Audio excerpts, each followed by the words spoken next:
Segunda de Paulo aos Tessalonicenses, capítulo 2, do versículo 15 ao 17.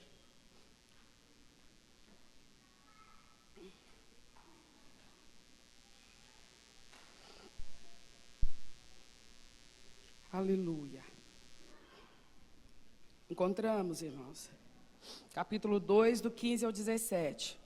Então, irmãos, estai firmes e retende as tradições que vos foram ensinadas, seja por palavra, seja por epístola nossa. E o próprio nosso Senhor Jesus Cristo, e nosso Deus e Pai, que nos amou, e em graça nos deu uma eterna consolação e boa esperança, console o vosso coração e vos conforte em toda boa palavra e obra. Amém? Senhor, nós pedimos a palavra nesse momento. Nós suplicamos que o Senhor libere a unção, o poder e a revelação do Senhor. Somos tua igreja reunida aqui, em teu nome e em tua presença. Jesus, assim como o Senhor se assentava com teus discípulos e explicava verdades do reino para eles, assenta conosco aqui agora e explica verdades do reino para nós, porque tu és o mesmo de ontem, de hoje e serás eternamente. Somos teu povo, tua igreja, teus eleitos. Não nos deixa enganados, Senhor, e nem ignorantes a respeito da revelação, da verdade do teu reino. Fala conosco, Deus, para a tua glória e para o teu louvor, em nome de Jesus. Amém? Se acomoda no seu lugar. Eu louvo a Deus pela sua vida, meu irmão, minha irmã, que está no caminho do Senhor, no caminho da salvação. Nós temos estado bem ocupados lá em cima, no segundo andar. Muitas vezes os irmãos nem me veem aqui na hora do culto, porque nós estamos lá fazendo o trabalho de aconselhamento pastoral para as mulheres. E a gente fica penalizado de ver quantos problemas, quantas lutas, quantos laços o inimigo coloca. Mas eu, por outro lado, fico feliz de ver que quem está vivendo essas coisas está buscando em Deus. E quando a gente busca em Deus, meus irmãos, tudo muda, porque Ele dá força ao que ainda está guerreando e prepara caminho de vitória. Então eu quero dizer para você que não tem outro que possa cuidar melhor de você, da sua família, do que Jesus Cristo. Então fique firme com Ele. Ele é o nosso escudo e a nossa fortaleza. Amém, irmãos? Então, quando você não me vê aqui embaixo, sabe que eu estou trabalhando lá em cima. E você, senhora ou moça que desejar também essa assistência pastoral, nós estamos à sua disposição. Todas as sextas-feiras, a partir de 6:30 da tarde. E também aos domingos de manhã, nós estamos trabalhando no aconselhamento pastoral às mulheres desta igreja. Então, nós vamos à palavra do Senhor, dando seguimento ao que nós estávamos falando na semana passada. Nós acabamos de ler o finalzinho do capítulo 2. E a gente leu do 15 ao 17, mas eu gostaria de iniciar pelo 16 e o 17, depois eu volto no 15, onde a palavra diz: e o próprio nosso Senhor Jesus Cristo, e nosso Deus e Pai, que nos amou, e em graça nos deu uma eterna consolação e boa esperança, console o vosso coração, e vos conforte em toda boa palavra e obra. O apóstolo Paulo está falando daquilo que nós comentamos a semana passada. Ele está falando por que nós conseguimos sair fora dessa influência que desde o primeiro século, desde os primeiros movimentos da igreja cristã, foi percebida essa atividade contrária a Cristo no mundo. Essa atividade que antagoniza com Cristo. O propósito de Cristo é reconciliar o ser humano com Deus. Aquela tragédia que aconteceu lá no Éden seria revertida através de Cristo. Isso deveria ser a grande expectativa da humanidade, a chegada do Salvador. Essa deveria ser a grande motivação da humanidade em todos os séculos, desde a queda. O ser humano deveria viver por conta dessa esperança, por conta dessa confiança, de que aquela tragédia ocorrida no Éden seria revertida, quando a promessa feita pelo próprio Deus em Gênesis 3,15 se cumpriria, quando a semente da mulher viria para esmagar a cabeça de Satanás. Toda a humanidade deveria aspirar por isso, desejar isso, sonhar com isso. Por quê? Porque toda a humanidade deveria discernir o quão trágico foi aquela queda. Por que ela foi trágica? Porque a partir de então o homem se tornou mortal fisicamente? Não, ela foi trágica porque ela rompeu a comunhão da criatura com o Criador. Ela foi trágica porque ela nos colocou numa condição de pessoas dignas do juízo do Criador. Ela foi trágica porque ela nos colocou numa condição de pessoas a quem é endereçada a ira de um Deus santo. Então esse é o maior problema da humanidade, é estar desligado de Deus, é estar fora da comunhão do Criador. Esse é o grande drama. Tudo mais é periférico, é em função disso. A partir do momento que nós somos reconciliados com Deus, nós estamos em paz com Ele e nós temos a paz dEle. Por isso passa a haver qualidade de vida. Não que a gente passe a viver no mar de rosas, porque o próprio Jesus falou, ainda que você se converta, o mundo continua sendo o que ele é, um lugar de aflições. Mas você não é mais a mesma pessoa. Na sua vida agora está sendo edificada, construída uma outra estrutura moral, uma outra estrutura emocional, uma outra estrutura psicológica, acima de tudo, uma outra estrutura espiritual. É isso que se resgata, se recupera, quando a gente volta para Deus, por meio de Jesus Cristo, porque é o único meio. É o único caminho que nos leva de volta ao Pai, é Jesus Cristo, aquele que veio remir-nos da condenação que estava sobre nós. Então a gente se lembra que na semana passada nós falamos a respeito do processo da eleição, o Senhor Deus que criou a humanidade e permitiu a ela essa possibilidade de rejeitar os seus mandamentos, as suas ordenanças. Ele também já estabeleceu um meio para que aqueles dentre a totalidade da humanidade que desejassem se ajustar ao padrão que Deus requer para voltar a ter comunhão com uma pessoa, então esse indivíduo poderia vir, não importa como ele viveu até aquele momento. Se naquele momento em que o Evangelho lhe é apresentado, ele responde afirmativamente, ele é aceito no grupo dos eleitos. A palavra diz que todos quantos recebem Jesus Cristo são feitos e chamados, reconhecidos como filhos de Deus. Então, quando nós nos tornamos participantes do grupo dos eleitos, agora nós somos informados de qual é a filosofia de vida desses eleitos, o que é imposto a esses eleitos, o que está predestinado a esses eleitos. Duas coisas, nós vimos semana passada, uma vida de santidade na terra e a glorificação quando finalmente entrar na eternidade. O que a glorificação é? Por que a glorificação nos interessa? Porque significa receber um novo corpo, uma nova estrutura, não mais ser corruptível, não mais sermos frágeis, não mais termos debilidades morais, não mais sermos suscetíveis ao pecado, não mais termos essa condição humana que nos torna frágeis e acessíveis às obras malignas e ao pecado desse mundo. Então, nessa condição, nós teremos como conviver com a santidade direta de Deus, porque hoje nós convivemos com a santidade dele, mas é numa certa dimensão, que não chega nem perto do que vai ser quando nós estivermos na glória. Porque a própria palavra diz que nós hoje não conseguiríamos, não aguentaríamos vê-lo como ele é. Dada o resplendor da glória que pertence ao nosso Senhor. Mas nós chegaremos a um dia em que a transformação da nossa estrutura será tal que nós conseguiremos contemplar a face gloriosa do nosso Deus. Amém, irmãos? Então, Paulo está trabalhando, eu peguei esses dois últimos versículos primeiro, só porque eles me ajudam a gente fazer essa recapitulação da semana passada e nos ajuda a entender que a salvação que Deus nos oferece, ela flui dele e a gente depende dele para nos manter salvos todo o tempo, em todo o processo.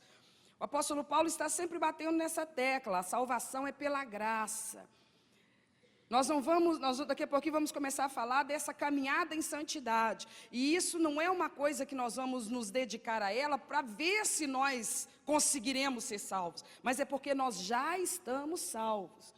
A salvação que Cristo nos oferece, que o Pai nos oferece através de Cristo Jesus, é uma iniciativa do Pai, mas não é uma imposição ao ser humano, é oferecida ao ser humano. Nós vimos isso semana passada. Jesus diz aos discípulos: ide por todo mundo e pregai o evangelho. Quem crer será salvo, e quem não crer continua condenado, porque condenado todo mundo já nasce. Então é uma oferta de salvação que Deus faz, e Deus permite que o homem receba ou rejeite essa oferta. Não precisa haver nenhum tipo de conflito em relação a isso. Ele permite que nesse tempo do seu relacionamento com a humanidade, o homem desfrute do livre-arbítrio. Se ele não permitisse isso, não precisava nem da Bíblia, gente. Não precisava de mandamentos. Não precisava de estatutos. Não precisava dos padrões de conduta estabelecidos aqui. Não precisava. Pois se o ser humano ele já nasceu programado para agradar a Deus ou para aborrecer a Deus, não precisava de mandamento. Porque mandamento implica em quê? Implica em recompensa para quem o obedece, punição para quem desobedece. Então a coisa ficaria totalmente sem lógica. Se o ser humano ele nasce programado para obedecer ou desobedecer, então não haveria lógica nesse sistema. Não haveria necessidade de estabelecer regras para a conduta, para a vivência de um ser humano na Terra. Não precisava de recompensa e nem de punição, porque ninguém poderia ser responsabilizado por nenhuma das suas escolhas. Porque a pessoa se justificaria dizendo: olha, eu gostaria de não ser um assassino, mas eu nasci para ser um assassino, coitadinho de mim. Não é que eu quero matar, mas eu nasci para matar, não é isso? Eu já nasci com a minha vida toda escrita. A minha história toda escrita, eu não tenho como sair fora do script. Eu não queria ser uma pessoa que me confesse um ateu, mas eu, coitadinho, não tenho escolha. Eu nasci com esse destino, eu nasci para ser um ateu. Então esse tipo de conceito libera o ser humano de qualquer responsabilidade pelos seus atos. Então o ser humano se justificaria dessa forma. E ninguém deveria ser punido por absolutamente nada. Porque nesta visão, ninguém é responsável pelos seus atos. Ele apenas cumpre um destino previamente traçado para ele. É uma filosofia aceita por muitos, mas não é o que a Bíblia ensina. A palavra de Deus diz que Deus não fez o homem para o pecado. A gente vê isso em vários textos da palavra do Senhor. Deus fez o homem para o louvor da sua glória, mas permitiu que o homem fizesse escolhas, e expõe diante do homem as consequências das suas escolhas, recompensas ou punições. Por isso ele deixa esse documento ao nosso alcance, a palavra revelada do Senhor, como Deus administra esse seu relacionamento com o ser humano, no estado em que o ser humano se encontra hoje. Então o apóstolo Paulo está falando desse processo. Eu então tive o privilégio de ser abordada por alguém que me falou do evangelho da salvação em Cristo Jesus.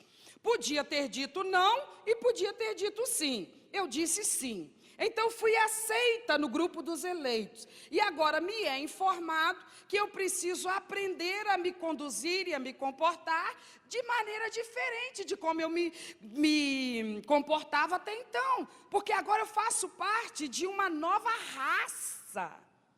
Os redimidos, os regenerados, os que agora têm uma nova vida dentro de si. Isso é forte, isso é real, isso precisa saltar aos olhos. através da minha conduta, através de uma reformulação no meu código moral, que define meu comportamento. As coisas, Paulo fala disso em palavras muito fáceis de entender. Ele diz assim: o que antes para mim era lucro, hoje eu entendo como sendo totalmente perda.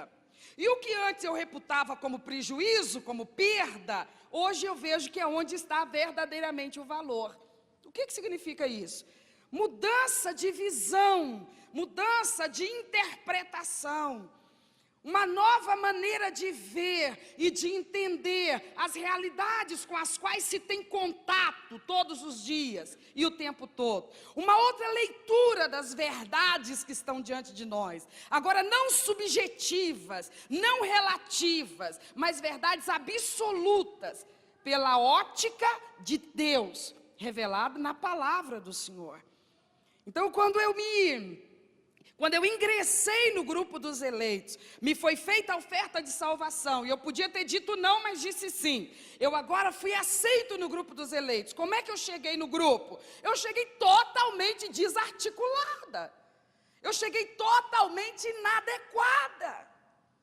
Porque ninguém nasce sabendo servir a Deus. Nós nascemos e os nossos ímpetos naturais não são para nos aproximar de Deus, são para nos afastar dele. Cegamente, às vezes acreditando que somos religiosos, mas a vida que nós vivíamos antes da conversão, as nossas maneiras de agir nos afastavam do padrão de conduta de alguém que vai viver um relacionamento pessoal com Deus. Porque nós somos salvos para andar com Deus. Mas como diz o Senhor através do profeta, andarão dois juntos se não houver entre eles acordo, se não houver entre eles concordância, se não houver entre eles harmonia. Então eu cheguei para o grupo dos eleitos muito mal educada para os padrões morais da palavra, mal acostumada, cheia de coisas que precisavam ser eliminadas da minha conduta, do meu comportamento, do meu jeito de pensar, de entender as coisas, de resolver as coisas, de me relacionar, de agir, de interagir, de reagir diante do que quer que fosse. Então agora eu me assento para aprender da palavra do Senhor qual é o protocolo, qual é o padrão que agora combina com essa nova realidade que eu estou vivendo. Aí eu me deparo com a verdade, eu me deparo com a verdade conflituosa. Eu de fato me converti, eu de fato fui recebida no grupo dos eleitos, o Espírito testifica no meu espírito que eu sou filha de Deus.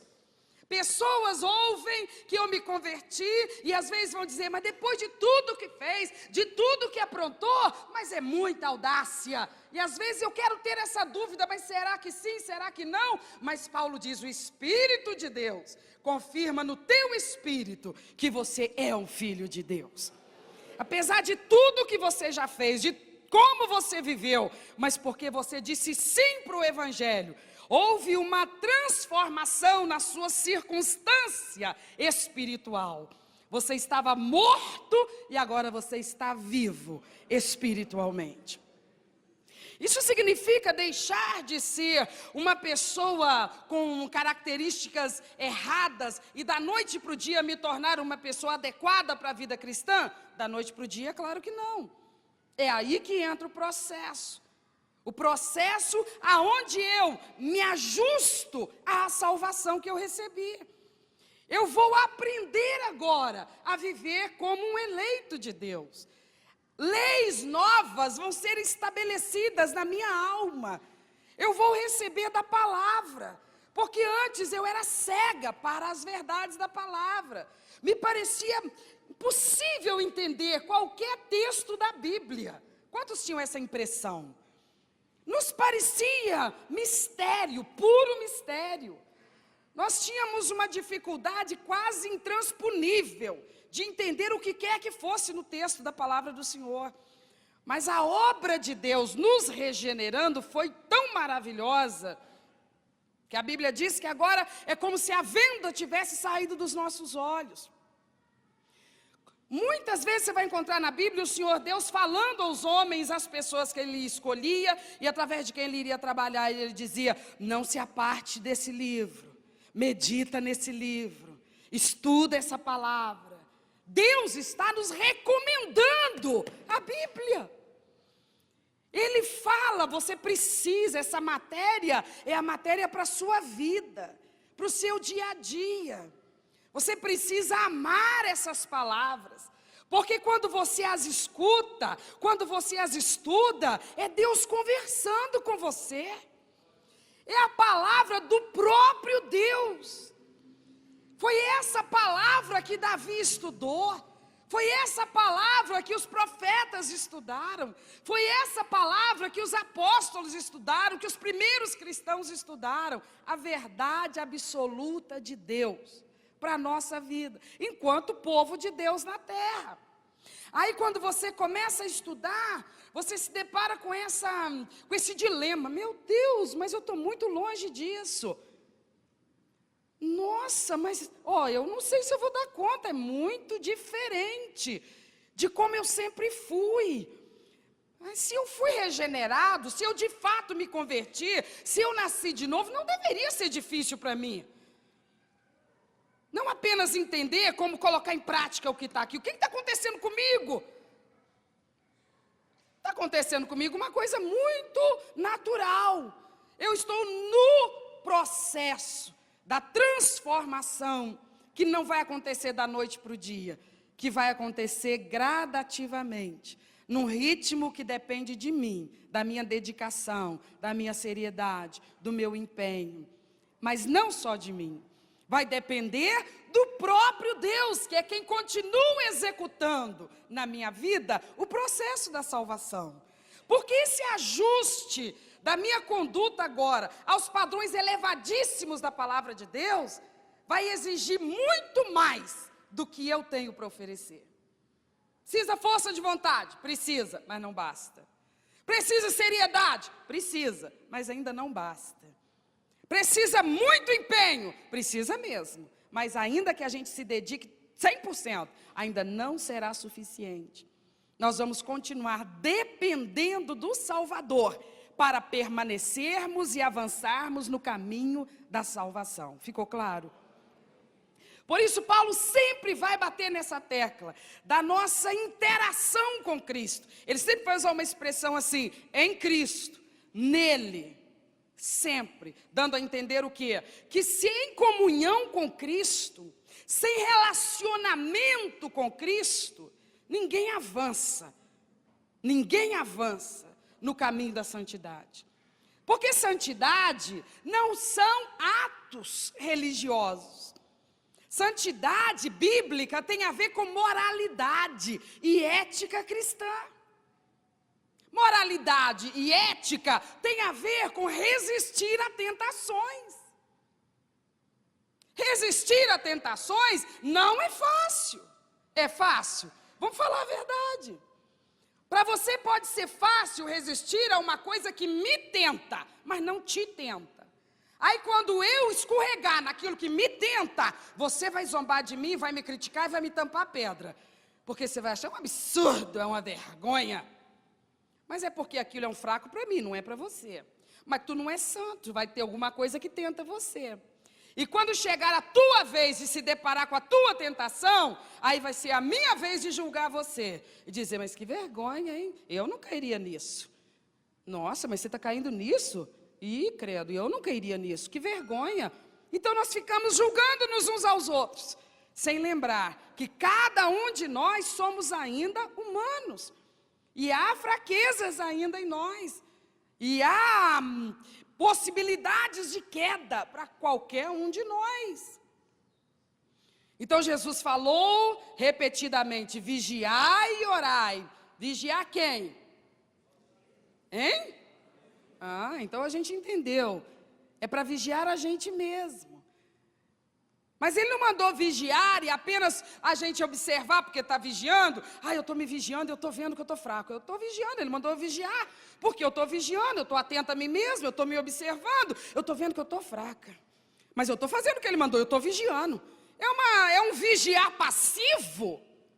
Não, é um vigiar que me faça reagir. É um vigiar que me faça de jeito em mim mesma. Mas não é simples, você não acabou de dizer que sozinho eu não vou dar conta, mas é esse o detalhe. Assim que me vigiando, eu observo que estou fraquejando em alguma tentação, eu corro para a presença do Mestre.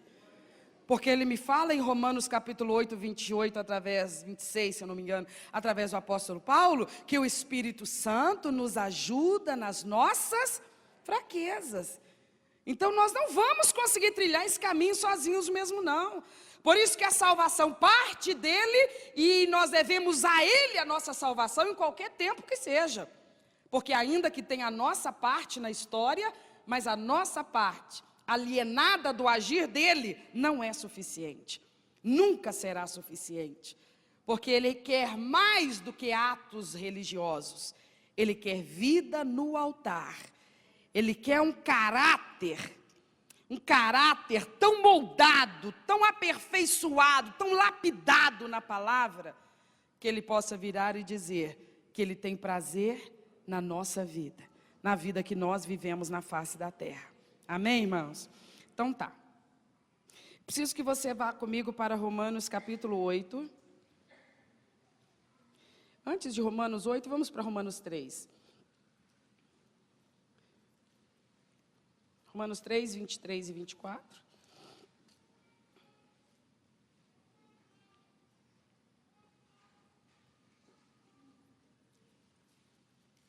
Encontramos?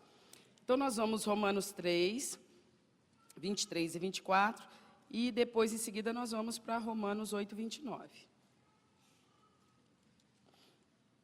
Romanos 3, 23 e 24. Porque todos pecaram e destituídos estão, sendo justificados gratuitamente pela sua graça, pela redenção que há em Cristo Jesus. Então essa é a declaração de Deus a respeito de toda a humanidade.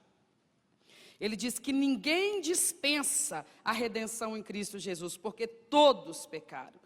Todos, para serem justificados, eles necessitam da redenção em Cristo Jesus. Então, toda a humanidade desligada de Deus, como que alguém consegue se ligar a Ele, ser religado a Ele? Só por meio de Jesus Cristo. Quando a gente fala do Evangelho para as pessoas e pergunta, você deseja receber Jesus como seu Senhor e Salvador, quer se unir a Ele, quer se submeter a Ele, para se tornar um cristão de fato? As pessoas dizem para nós assim, mas eu já sou de Jesus. Eu já sou de Jesus. Talvez você respondeu assim muitas vezes, para muitos evangélicos que te abordaram. Você precisa receber Jesus. E aí você respondia assim, mas eu já sou de Jesus. Aí a pessoa te perguntava, é mesmo? Então você já converteu? Mas quando que foi isso? Conta essa história para mim. Aí você dizia assim, eu me converti quando eu era um bebê. Quando eu era um bebê, assim que eu nasci, poucos dias depois, meus pais me levaram e eu fui submetida a um ritual que representava a minha conversão. Então, naquele momento, eu passei de alguém que era um pagão e me tornei um cristão. Por isso que, desde bebê, eu sou de Cristo. Por isso que eu não preciso receber Cristo, eu já tenho Cristo. Essa é uma modalidade que os homens instituíram. Você não vai ver isso na Bíblia. Você não vai ver esse ensinamento na Bíblia. Você vai ver na Bíblia que o ser humano, na idade em que ele é capaz de entender a ministração do Evangelho, ele responde positiva ou negativamente à oferta de salvação. Porque Paulo escreve aos Romanos e ele diz assim, se no teu coração creres e com a tua boca confessares que Jesus Cristo é teu Senhor, serás salvo. Não falou assim, se teus pais crerem por ti e confessarem por ti, tu fica salvo. Fala assim? Agora, quando que um bebê vai abrir a sua boca e dizer, não, o meu coraçãozinho está entregando totalmente para Cristo, eu confesso Ele. A criança não sabe nem falar, que se dirá entender o que a gente está falando com ela. Então essa é uma modalidade que foi estabelecida algum tempo depois, talvez, eu não vou recordar a data exata, então eu não vou me arriscar, mas foi alguns séculos depois do início da era cristã. Mas isso não era praticado por Cristo, não foi praticado pelos apóstolos e não foi ensinado na igreja primitiva, porque não tem fundamento bíblico, porque está fora do sistema estabelecido por Deus para salvar o ser humano. Então, quando a gente lida com a pessoa que está perdida, ela às vezes está enganada com conceitos que lhe deixam confortável. E por isso ela não percebe o quão perdida ela continua. Ela continua destituída da glória de Deus. Ela continua desligada de Deus, ela continua separada de Deus. Mas ela é religiosa, mas ela cumpre os sacramentos, mas está fora do modelo bíblico. E só existe um modelo que o reino de Deus aceita, é o modelo bíblico. Mas coitadinho, não faz mal para ninguém. É uma pessoa de excelente índole. É uma pessoa que só estende a mão para o próximo. Isso é maravilhoso, mas não é suficiente para a salvação. Porque ninguém será salvo pela sua bondade, pelas suas obras, porque isso não quita a dívida de pecado, porque o pecado só pode ser pago com a morte. Romanos 6:23, o salário do pecado não são boas obras. O salário do pecado não é caridade. O salário do pecado não é honestidade. O salário do pecado não é altruísmo. O salário do pecado é a morte. Por isso, eu só posso alcançar a salvação e regressar à glória de Deus por meio de Cristo Jesus. Porque Paulo está dizendo, nós fomos justificados através do sangue dele. O que quando faz menção do sangue dele, está falando de quê? Da morte dele. Quando eu recebo o sacrifício dele na cruz, aí eu sou restituída à glória de Deus. Pois bem, desqualificada para isso, totalmente distoante da glória de Deus. Por isso há um padrão ao qual eu preciso me ajustar, não para ser salvo, mas porque já estou no grupo dos salvos. Aí nós vamos para Romanos 8:29.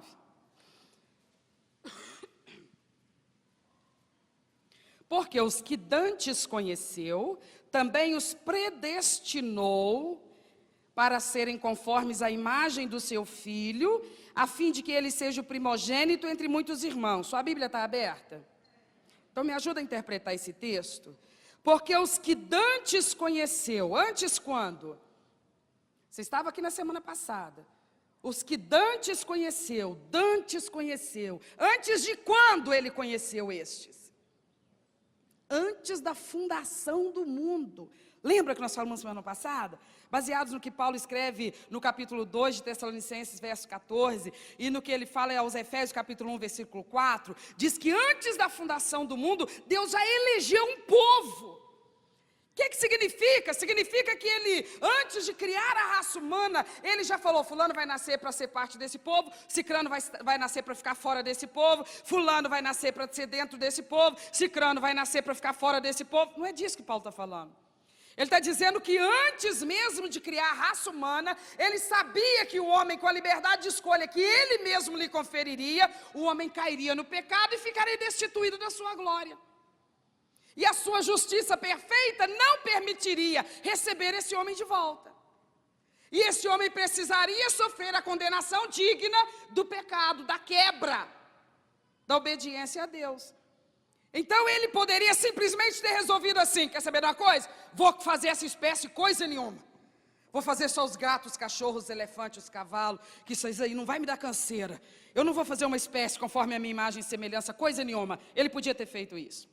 Ou então ele podia ter decidido assim, eu vou fazer sim a minha imagem e semelhança, uma espécie especial, mas eu não vou dar livre-arbítrio para eles. Eu vou preparar eles para me obedecer, sem piscar, sem questionar, sem resistir. Mas ele também não quis fazer assim. E ele resolveu fazer desse jeito. Criou essa espécie, a sua imagem e semelhança com poder de escolha. Que ele poderia ter vedado, mas ele na sua soberania não quis vedar. Mas ele estabeleceu o seguinte: desde antes da fundação do mundo, antes de criar essa espécie, ele já resolveu: eu vou criar um sistema, porque dentro desse povo, ainda que eu sei que eles vão se distanciar de mim, se desligar da minha glória, mas eu vou criar um sistema, porque no meio deles eu vou formar um povo, e esse será o meu povo. Ainda que nessas circunstâncias probatórias, ainda que com livre-arbítrio corruptível, mas eu vou criar um sistema onde eu vou conseguir formar para mim um povo meu, que vai viver na terra, não na plenitude da santidade para a qual eu criei, mas um dia chegarão lá, no tempo da glorificação. Então o sistema foi estabelecido antes, por isso que Paulo está dizendo aqui: os que dantes conheceu, aqueles para quem ele preparou um caminho. Ele sabia que nem todos viriam, mas ele ofereceu essa oportunidade para todos. A palavra de Deus diz que Cristo morreu para que todo mundo fosse salvo. Não foi para que uma meia dúzia de escolhidos fosse. Não foi para que um grupo felizardo de predestinados fosse. A palavra diz que ele morreu para que o mundo inteiro fosse salvo. Por que ele não consegue que o mundo inteiro seja salvo? Porque ele condicionou a si mesmo a permitir o livre-arbítrio para o ser humano. E então alguns querem e outros não querem. Aí tá, vamos continuar aqui, me ajuda a interpretar. Porque os que dantes conheceu, também os predestinou. Predestinou quem, gente? Os que iam fazer parte do grupo dos eleitos. Os que iriam se sujeitar à salvação em Cristo Jesus. Ele predestinou esses, Ele definiu já na eternidade passada que estes teriam um código de conduta pré-estabelecido. Ah, não, eu quero entrar para o grupo dos eleitos, mas eu quero do lado de dentro viver como se eu estivesse do lado de fora. Tudo bem? Não. Mas uma alma vale o mundo inteiro. Faça concessões, senão vai perder. A pessoa vai desistir, vai desviar. Mas quem não faz concessões não é o pastor. Quem não faz concessões é a palavra. Porque a gente cede para Deus, mas Deus não cede para nós. Porque Ele está lidando com os seus absolutos. Os seus absolutos têm a ver com o seu caráter. Ele não se corrompe. Ele não concorda com aquilo que não esteja integralmente correto. Mas Ele é amor. Mas você acredita que Ele consegue ser amor e ser justo ao mesmo tempo? Só Ele consegue isso, mas Ele consegue. Então Paulo está dizendo, aqueles que Ele conheceu antes, Ele predestinou, Ele definiu o destino deles. Qual é o destino deles? Me respondam. Ele nos predestinou para quê? Para sermos conforme a imagem de Cristo. Em outras palavras, para vivermos de maneira diferente nessa terra. Para vivermos conforme Cristo viveu. Então isso é santidade. Quando Paulo está falando da predestinação, ele está se referindo àqueles que dizem sim para o Evangelho. Uma vez que eu disse sim para o Evangelho, eu, graças a Deus, disse sim. Quem mais aqui disse sim para o Senhor? Faz parte do grupo dos eleitos. Muito bem. Então eu e você temos esse privilégio. Que maravilha, não é? Não é maravilhoso? Não é uma delícia servir a Cristo?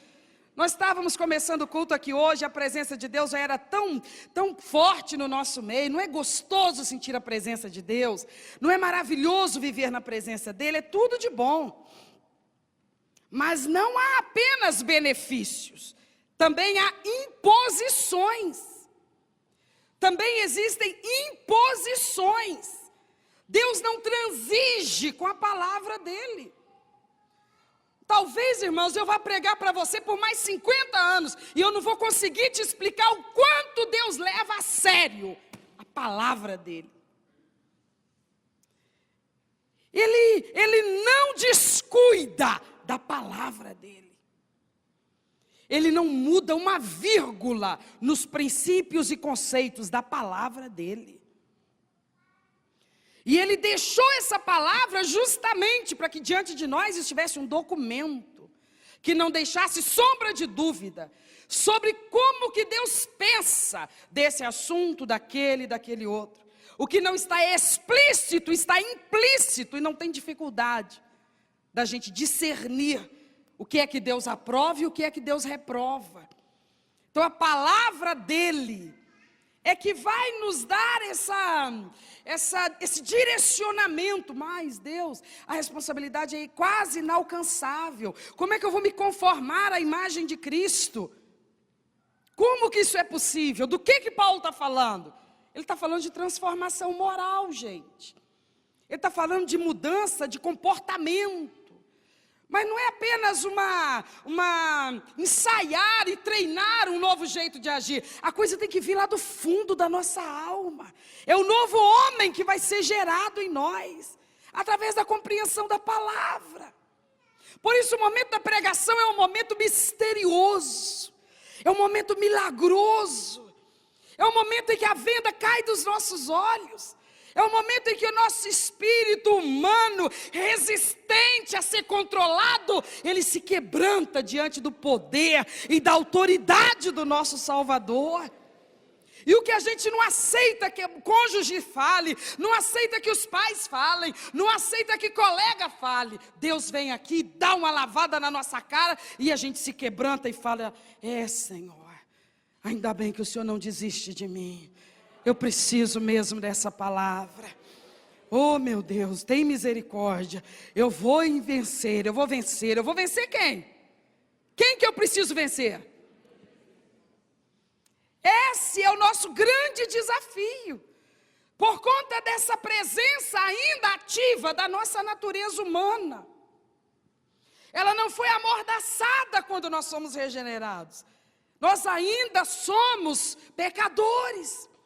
Nós jamais deveríamos olhar com ares de soberba para qualquer perdido que esteja lá fora. Porque o potencial de pecado que há em nós é o mesmo que há neles. Eu sou muito melhor do que fulana. É mesmo? Por quê? Porque fulana tem uma vida muito leviana. Não, eu não sou melhor do que ela. Eu tenho o mesmo potencial que ela. Por que eu não estou lá? Porque eu estou me sujeitando a Cristo. Fulano é uma vergonha. Por que fulano é uma vergonha? Porque ele rouba, ele é uma vergonha. É mesmo? Você não rouba? Não, eu sou muito melhor do que ele. Não, você é tão potencialmente ladrão quanto ele. Você só não está roubando por quê? Porque há um freio na sua vida. Você aceitou um freio na sua vida. O temor a Deus é a obediência à palavra de Deus. Irmãos, nós não podemos achar que nós merecíamos ser salvos, que nós praticamente já estávamos salvos. Não tem esse princípio? Não tem gente que fala assim: não, fulano é tão bom, não, só falta aceitar Jesus, é um santo. Isso não existe, irmãos. A nossa natureza é pecaminosa, é corrupta, é perversa. A raiz do pecado está dentro de nós. Talvez nos faltaram oportunidades, porque nós faríamos coisas que todo mundo está fazendo, porque nós somos tão ser humano quanto eles. Por isso é que a gente não brinca com a nossa experiência cristã. Por isso que as pessoas ficam falando: nossa, mas vocês vão demais à igreja. Eu digo: ainda vou pouco, porque para pôr freio em mim, eu precisava de um culto de manhã, outro de tarde, outro de noite. E não brinca não, se tivesse um de madrugada, ainda ia ser necessário também. Por quê? Porque é o momento em que a palavra vai amassar o barro. Porque a gente não se dobra diante de ninguém, a gente é queixo duro, a gente é teimoso. Eu te pergunto aqui: quem aqui tem um temperamento dócil? Cadê os anjinhos? Não tem ninguém. Nossa, quem aqui é água de beber? Vamos falar a verdade, gente. Nós somos muito boa gente, enquanto não pisa no nosso calo, enquanto nos agrada em tudo. Mas o nosso velho eu, a nossa velha natureza está latente dentro de nós. Por que Jesus mandou a gente vigiar? Ele falou por uma questão só: ainda que o espírito esteja pronto, a carne é fraca. A natureza humana, ela é fraca. Por isso é que Paulo está dizendo: Deus te propõe um caminho pré-definido. Você precisa buscar esse alvo, perseguir esse alvo, ser conformado à imagem de Cristo. E ele está falando diretamente sobre o quê? Sobre a nossa estrutura moral. O andar, o viver de maneira correta. Nós deveríamos nos assustar, irmãos, como que a gente fica bem quando está agindo errado. Isso deveria nos assustar. Se a gente se assusta quando percebe ou sabe ou é informado de que a gente traz no corpo células cancerígenas, cancerosas, sei lá como é que se fala, se isso nos assusta, pior do que isso, nós deveríamos ficar assustados. Quando nós olhamos para nós mesmos e nós vemos que estamos fazendo uma coisa que está contrária à palavra e nós não estamos mal por causa disso. Nós estamos confortáveis. É como se não tivesse acontecendo nenhuma tragédia. Isso somos nós, embora convertidos, embora amando Jesus, embora trabalhando na obra de Deus, embora amando cada oportunidade de estar no culto, na presença do Senhor. Isso somos nós, desse jeito. Nós temos às vezes um certo desconforto quando alguma prática contrária à palavra de Deus, que nós estivermos praticando, ela vem a público. Aí a vergonha toma conta de nós. A gente tem mais vergonha das pessoas saberem o que a gente está fazendo de errado do que de Deus saber. Isso deveria nos assustar. Por quê? Porque nós estamos num grupo de pessoas agora que nós não fomos obrigados a entrar nele. Nós não fomos obrigados a receber Jesus. Nós não fomos obrigados a assumir a Bíblia como padrão de fé e conduta. Nós não fomos obrigados. Ninguém nos pegou a laço e falou, tu é obrigado, tu vai. Não, nós demos o nosso aval, nós viemos livre e espontaneamente. Foi ou não foi, meus irmãos? Agora, quando nós viemos, o que nós fizemos? Nós assumimos um compromisso. Nós assumimos um compromisso. O que se espera de gente responsável quando ela assume um compromisso? Tem que ficar ali adulando ela? Tem que ficar ali bajulando ela? Tem que ficar ali implorando ela para ela cumprir o compromisso que ela assumiu? É isso que se espera de gente que é responsável? Não. Pessoas responsáveis cumprem aquilo que assumiram. Quando eu me liguei a Cristo, o que eu assumi? Eu assumi entrar no processo que visa me conformar à imagem de Cristo. Como é que isso acontece? No dia a dia. Quando eu tomo atitudes moralmente corretas, biblicamente falando. Ainda que por conta de agir moralmente correto, eu vou ficar no prejuízo. Ainda que por conta de agir do modo bíblico, corretamente bíblico, eu vou ficar humilhado. Nada disso terá mais peso para mim do que eu agir corretamente. Por quê? Porque eu agora entrei num grupo aonde a determinação é essa. E eu entrei sabendo disso. Ah, não sabia não me deram curso, não me explicaram. Agora que você está falando, depois de 5 anos, de 8 anos que eu sou crente, pelo amor de Deus, então é assim? O negócio é desse jeito? É desse jeito, e eu não tenho palavras, o meu vocabulário não tem palavras para deixar a coisa mais clara, porque ela ainda é mais clara do que isso. Aí talvez um que é servo de Deus há 5, 8 anos, vai dizer, então não dá para mim. E eu vou ter que dizer para você o seguinte, você está sabendo disso agora, mas Deus já sabe disso há muito tempo. Porque Deus está observando e sabendo quem é que está dando conta e quem não está. Porque quando eu digo para você que as igrejas estão inchadas, eu estou te falando uma coisa sob o olhar de Deus. Porque para nós, o número de pessoas significa crescimento de igreja, não é isso? Se eu disser para você, a igreja tem 100 pessoas, beleza. Passou 6 meses, eu te digo que tem 130. Ora, se passar mais 6 meses, eu te disser tem 250. O que você vai me dizer? A igreja está crescendo ou não está? Está com medo de responder, né? Numericamente falando, tá. Aos nossos olhos, tá. Mas Deus não mede o crescimento da igreja pelo número. Ele mede pela maturidade dos crentes que estão ali dentro. Então eu pergunto, Deus, nossa igreja aqui em Nova Era está crescendo? E eu não vou pegar o hall de membros e mostrar para ele o número, a quantidade de membros que tem aqui, para ele poder dizer, não, eu sou obrigado a reconhecer que está crescendo muito. Eu não vou fazer isso. Eu vou dizer, Senhor, tu sabes. Eu não sei, o Senhor sabe. Porque para Deus, igreja cresce, não é quando aumenta o número de pessoas. Igreja cresce quando os crentes crescem. Quando os crentes amadurecem. O que é maturidade cristã? É ser cumpridor de deveres. Por que ninguém de menor idade pode assumir, legalmente falando, as suas atitudes? Os pais respondem por eles, não é assim? Inferior a 18 anos, essa pessoa se torna penalmente imputável. Ela não tem a maioridade civil. Antes dos 18, ela é considerada penalmente imputável. O que ela cometer de crime não pode ser imputado a ela, cobrado dela. É isso que a lei diz. A lei diz assim, a partir dos 18, o camarada já tem uma vivência e uma maturidade e capacidade para responder pelos seus atos. É o que a lei diz, e a lei precisa dizer alguma coisa para botar ordem, senão vira uma anarquia total. Mas e na vida espiritual? A partir de que idade o crente já é considerado adulto? Deixou de ser menino, deixou de ser criança. Me dá uma dica aí, depois de quantos anos que foi batizado, um crente já é adulto? Poxa gente, nenhuma idade, ninguém arrisca. Por que não dá para precisar uma idade? Depende de cada pessoa. Tem gente que vai alcançar essa maturidade logo no primeiro ano, no segundo ano, com 3 anos. E enquanto ele vai coexistir na mesma comunidade, com um crente de 30 anos, que ainda é um dos mais infantis dentro daquela comunidade. Mas a que se deve esse fenômeno?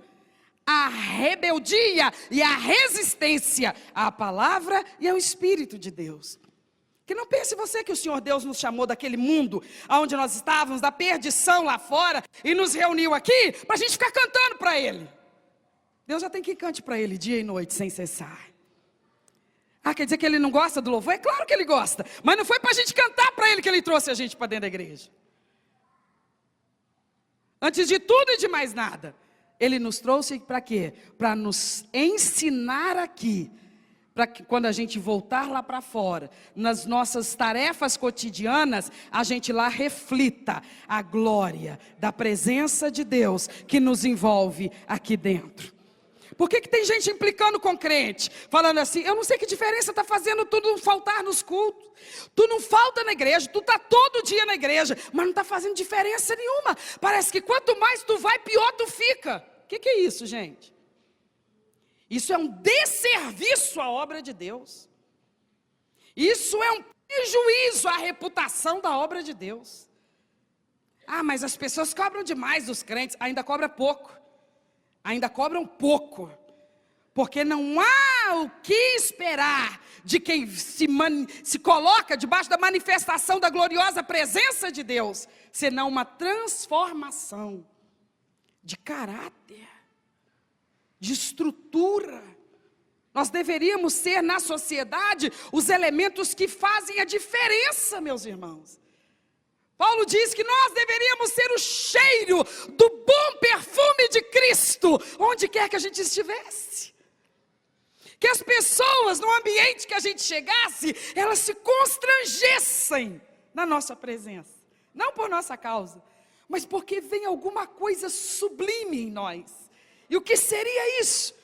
Graça sobre graça de Deus na nossa vida. Uma qualidade de comunicação, um nível tão elevado de tratamento ao próximo, uma sinceridade tão tocante, uma pureza de sentimentos, uma ausência de malícia, uma ausência de descontrole, de estresse, de murmuração.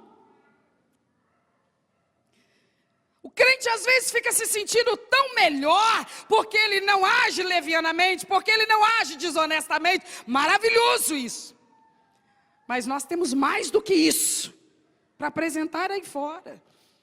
Jesus Cristo entrou na nossa vida e Ele domou esse ser selvagem que éramos nós. Levados pelos nossos instintos, pelos nossos ímpetos, explodíamos. Quando eu via, eu já explodia. O que a gente era? Que nem animal selvagem, era assim que a gente era. A vontade vinha e a gente descia o braço. A vontade vinha e a gente partia para o escândalo. A vontade vinha e a gente se entregava aos vícios. Nós éramos que nem bestas, animais sem raciocínio. Nós fazíamos coisas para nos destruir a nós mesmos. Não adiantava ninguém falar conosco. Nós não aceitávamos correção, não aceitávamos repreensão. Nós dizíamos, a vida é minha, o que tu tem com isto? A minha cachaça não está te prejudicando, eu pago por ela. O que você tem com isto? E assim que nós éramos, ignorantes, arrogantes, tupetudos. Nós éramos quase inacessíveis, egoístas. Muitas vezes levando ao sofrimento e às lágrimas as pessoas mais importantes da nossa vida, nossos familiares. Mas porque para nós o que importava era a gente estar bem. Era a gente estar feliz. Então não importava se a mãe dormia chorando toda noite. Não importava se a esposa dormia chorando toda noite. Não importava se a filha estava se entregando a uma inibição, a um retraimento por conta de tantos maus tratos. Não adiantava ver que o marido estava no desespero sem saber mais o que fazer. Nós éramos egoístas, intransigentes. Aí quando o evangelho nos foi oferecido, a gente pensou assim, maravilha! Quando eu ficar doente, ele vai me curar. Quando eu ficar desempregado, ele vai abrir a porta do emprego para mim. Quando eu precisar vencer uma batalha judicial, ele vai entrar na frente e vai me ajudar. Tudo de bom, bacana mesmo. Que bom, por que eu não vim antes para Cristo? Tem isso? Tem. Mas é só isso que tem no evangelho, irmãos? Paulo está dizendo, você ainda não tinha entendido? A proposta central do evangelho é Cristo Jesus. É nos conformarmos à imagem dele. É reconhecer que nós precisamos dar uma resposta ao reino de Deus que chegou à nossa vida. Ao reino de Deus que absorveu a gente, que recebeu a gente. E nós precisamos ingressar rapidamente nessa proposta. Eu preciso ver mais um texto antes de nós encerrarmos. Segunda Epístola de João. Eu vou ler os versículos 8 e 9. Segunda de João, versos 8 e 9.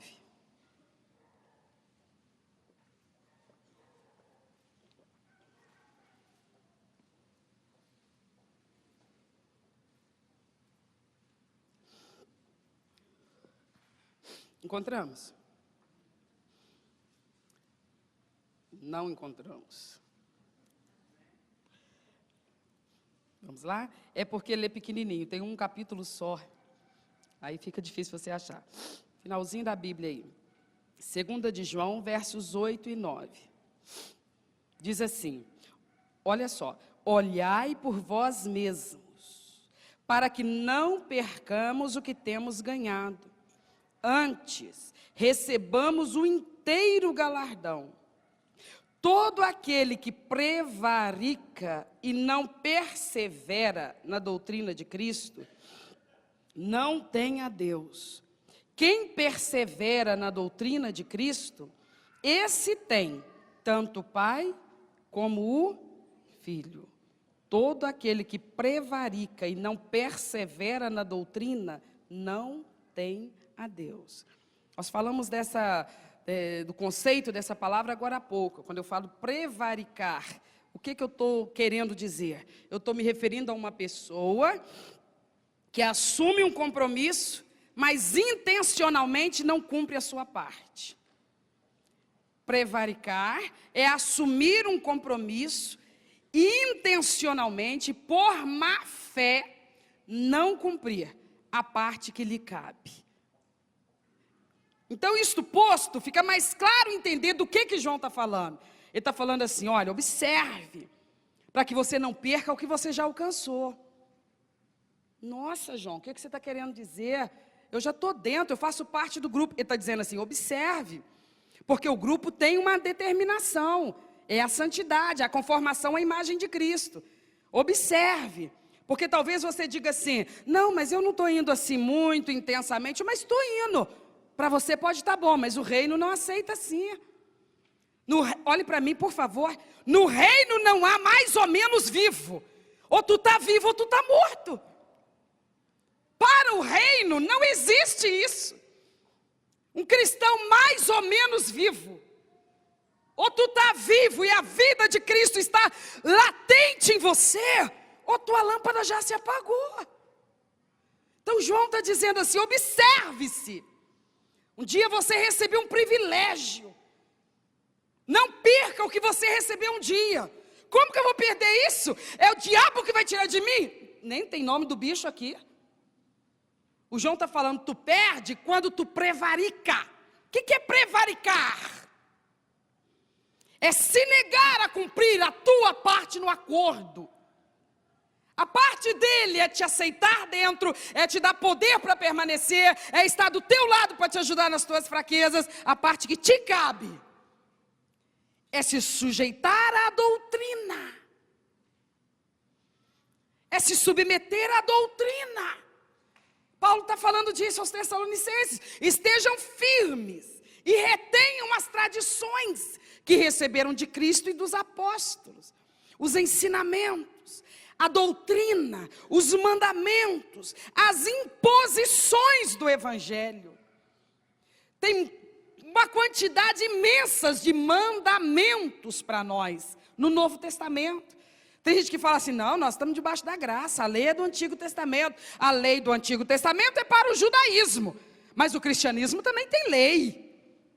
Tem muitas ordens, tem muitos mandamentos aqui. E isso fala de conduta, de comportamento. Então João está falando, quem não persevera na doutrina, quem lava as mãos, quem não está se dedicando, quem não se empenha, quem a palavra entra no ouvido e sai pelo outro, vai acabar sendo expurgado do grupo. Porque ele sabe que os que estão no grupo dos eleitos não são perfeitos. Mas ele quer ver nestes seriedade, sinceridade, empenho, sujeição a ele, busca pela presença dele. Jesus uma vez conversa com seus discípulos e ele diz assim, quem tem sede, o que ele falou? Venha a mim e beba. Senhor, eu estou observando que eu estou me sentindo enfraquecido. Que resposta que ele me dá? Ele fala assim, fica aí que eu vou mandar jorrar na tua vida. Ele fala isso? Fica nessa distância toda que tu tomaste de mim. E eu vou até tu te dar água fresca para beber. Foi isso que ele falou? Não. Ele falou, quem tem sede, sai do teu marasmo, do teu comodismo, da tua inércia e vem a mim. Venha a mim. E se alimente, e beba, e seja fortalecido. Você vai observar no Novo Testamento o tempo todo, ele requer atitude, atitude. Nós, os pastores, somos muito cobrados, sabe, irmãos? Uma pessoa some da igreja, rapidinho, vem uma meia dúzia. Cadê fulano? Reparou que fulano não está vindo? Nós somos muito cobrados. E é nossa obrigação estar atentos a todos mesmo, e estar fazendo contato com quem está afastado. Mas às vezes o contato já foi feito, não uma, não duas, não 3 vezes. E aonde a gente pode ir, a gente vai. Mas tem uma coisa que nós não podemos fazer por você, como você não pode fazer por nós. É tomar uma decisão, é tomar uma atitude, é mudar uma postura cristã. Isso aí ninguém faz por ninguém. Cada um é que resolve, não é assim que eu quero viver. Eu quero ser um crente desse jeito, eu quero ser um consumidor. Apenas vou lá receber. Eu não estou aqui para poder crescer e me envolver com a obra de Deus e aprender esse negócio de santidade. Isso não é o que eu estou buscando. Então, se essa é a resposta da pessoa, não há o que fazer por ela. Ela se enquadra no texto. Ela não quer Bíblia, ela não quer doutrina, ela não quer severidade. Ela não quer esclarecimentos a respeito do padrão de vida de uma pessoa que serve a Deus. Ela não quer importunação. Ela quer continuar se sentindo bem no tipo de cristianismo que ela está vivendo. Não tem problema, ninguém pode induzir ninguém a nada. Mas nós somos obrigados a dizer o que está na palavra. Diz que o que não se submete à doutrina, ele mesmo se exclui. Porque Deus não abre mão da obediência. Amém, irmãos? De pé no seu lugar, eu vou ler o último texto que está em Apocalipse capítulo 3. Apocalipse capítulo 3. Nós nem vamos comentar, só vou ler e nós vamos orar. Do versículo 1 até o versículo 6. Ouça com atenção. E ao anjo da igreja que está em Sardes escreve: isto diz o que tem os 7 Espíritos de Deus e as 7 estrelas. Eu sei as tuas obras, que tem nomes de que vives, e estás morto. Sê vigilante, confirma o restante que estava para morrer, porque não achei as tuas obras perfeitas diante de Deus. Lembra-te, pois, do que tens recebido e ouvido, guarda-o e arrepende-te. E, se não vigiares, virei sobre ti como um ladrão, e não saberás a que hora sobre ti virei. Mas também tem em Sardes algumas pessoas que não contaminaram suas vestes. Comigo andarão de branco, porque são dignas disso. O que vencer será vestido de vestes brancas. De maneira nenhuma riscarei o nome do livro da vida, e confessarei o seu nome diante de meu Pai e diante dos seus anjos. Quem tem ouvidos, ouça o que o Espírito diz às igrejas.